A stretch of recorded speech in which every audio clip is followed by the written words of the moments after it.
Hi ನಮಸ್ಕಾರ ಎಲ್ಲರಿಗೂ. ಇದು ಹೆಲ್ದಿ ಮಲ್ಟಿಗ್ರೇನ್ ಚಾಟ್. ಡಯಟ್ ಮಾಡೋರು ಹೆಲ್ದಿ ಬ್ರೇಕ್ಫಾಸ್ಟ್ ಅಥವಾ ಹೆಲ್ದಿ ಈವ್ನಿಂಗ್ ಚಾಟ್ ಆಗಿ ಕೂಡ ಮಾಡ್ಕೋಬಹುದು. ಮಕ್ಕಳು ಮೊಳಕೆ ಕಾಳು ತಿನ್ನಲ್ಲ ಅಂದ್ರೆ ಈ ತರ ಮಾಡ್ಕೊಟ್ರೆ ಯಾಕೆ ತಿನ್ನಲ್ಲ ಹೇಳಿ, ಎಲ್ಲರಿಗೂ ಇಷ್ಟ ಆಗುತ್ತೆ. ಮೊದಲಿಗೆ ಕಾಳನ್ನ ಮೊಳಕೆ ಕಟ್ಟೋಕೆ ಹೆಸರು ಕಾಳು, ಮಡಕೆ ಕಾಳು, ಉದ್ದಿನ ಕಾಳು, ಹುರುಳಿ ಕಾಳು, ಶೇಂಗಾ 1 ಟೀ ಸ್ಪೂನ್ ಮೆಂತ್ಯ ಹಾಕಿ ನೆನೆಸಿ ಮೊಳಕೆ ಬಂದ್ಮೇಲೆ ಈ ಕಾಳನ್ನ ಸ್ಟೀಮ್ ಮಾಡೋದಕ್ಕಿಂತ ಈ ತರ ನೀರು ಹಾಕಿ ಕುದಿಸ್ಕೊಂಡ್ರೆ ಚೆನ್ನಾಗಿರುತ್ತೆ. ಒಂದು ಪಾತ್ರೆಗೆ ಹಾಕೊಂಡು ನೀರು ಉಪ್ಪು ಹಾಕಿ ಒಂದು ಕುದಿ ಕುದಿಸ್ಕೊಂಡು ಸೋದಿಸ್ಕೊಳ್ಳಿ. ಈ ಕುದಿಸಿರೋ ನೀರನ್ನು ವೇಸ್ಟ್ ಮಾಡಬೇಡಿ, ಕುಡೀರಿ.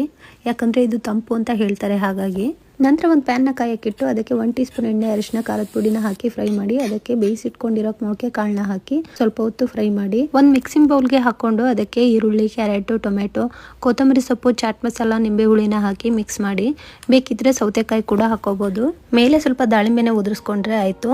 ಈವ್ನಿಂಗ್ ಏನಾದರೂ ಹೆಲ್ದಿಯಾಗಿ ತಿನ್ನಬೇಕು ಅಂತ ಅನಿಸ್ದಾಗ ಈ ಥರ ಟ್ರೈ ಮಾಡಿ. ಹಾಗೆಯೇ ವಾರದಲ್ಲಿ 2-3 ಡೇಸ್ ಮಕ್ಕಳಿಗೆ ಮಾಡಿಕೊಡಿ, ಒಳ್ಳೆಯದು. ಈ ವಿಡಿಯೋ ಏನಾದರೂ ಇಷ್ಟ ಆಗಿದ್ರೆ ಪ್ಲೀಸ್ ಒಂದು ಲೈಕ್ ಮಾಡಿ.